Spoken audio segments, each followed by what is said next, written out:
Hello everyone, আসসালামু আলাইকুম। আজকে আমি আপনাদের জন্য খুব সহজে একটা রেসিপি নিয়ে হাজির হয়ে গিয়েছি।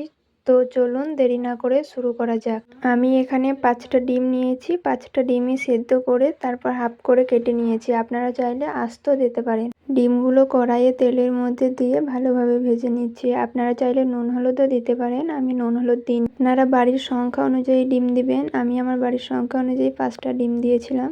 দই দিয়ে কি ভালোভাবে ভেজে নিতে হবে। এইরকম সহজ সহজ রেসিপি পেতে আমাদের চ্যানেলটিকে অবশ্যই সাবস্ক্রাইব করে রাখবেন। রেসিপিটি ভালো লাগলে একটা লাইক দিয়ে শেয়ার করে দিবেন, যাতে অন্যরাও দেখে শিখতে পারে। আমার ডিমগুলি ভাজা হয়ে গিয়েছে। কড়াইয়ে তেলের মধ্যে 2-3টে লঙ্কা কুচি করে কেটে নিয়েছি। তারপর পেঁয়াজ কুচি আর কাঁচা লঙ্কা দিয়ে দিলাম। এবার পেঁয়াজটিকে ভালোভাবে নেড়েচেড়ে ভেজে নিতে হবে। দেখুন আমি পেঁয়াজটি হালকা করে ভেজেছি। এরপর আদা রসুন বাটা দিয়ে দিলাম। আদা রসুন বাটা দেওয়ার পর আবারও ভালোভাবে নেড়েচেড়ে ভেজে নিতে হবে।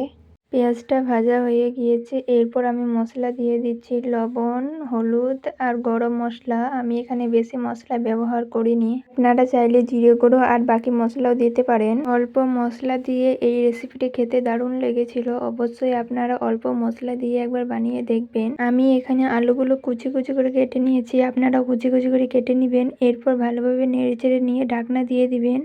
কিছুক্ষণ পর ঢাকনাটা খুলে নেবেন। এরপর ভালোভাবে নেড়েচেড়ে নেবেন। তারপরে পরিমাণ মতো পানি দিয়ে দিবেন। আমিও এখানে পরিমাণ মতোই পানি দিয়েছি, আলুগুলো ডুবা ডুবা মতো। তারপরে আবারও একবার ভালোভাবে নেড়ে নিয়ে তারপর ঢাকনা দিয়ে দিবেন। তারপরে আবারও ঢাকনাটা খুলে নিয়ে ভালোভাবে নেড়েচেড়ে নেবেন।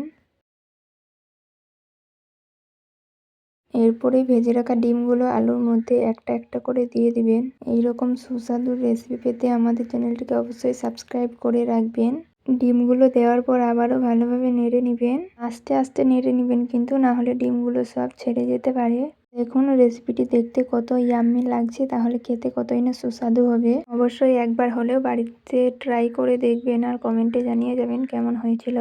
ভালোভাবে ফুটিয়ে নেওয়ার পর আমি কিছুক্ষণ ঢাকনা দিয়ে ঢেকে রেখে দিয়েছিলাম। আপনারাই দেখুন কত সুন্দর হয়েছে রেসিপিটা। অবশ্যই বাড়িতে একবার বানিয়ে দেখবেন। রেসিপিটি ভালো লাগলে অবশ্যই কমেন্টে জানিয়ে যাবেন। আবার দেখা হবে পরে ভিডিওতে। আল্লাহ হাফিজ, ভালো থাকবেন, সুস্থ থাকবেন।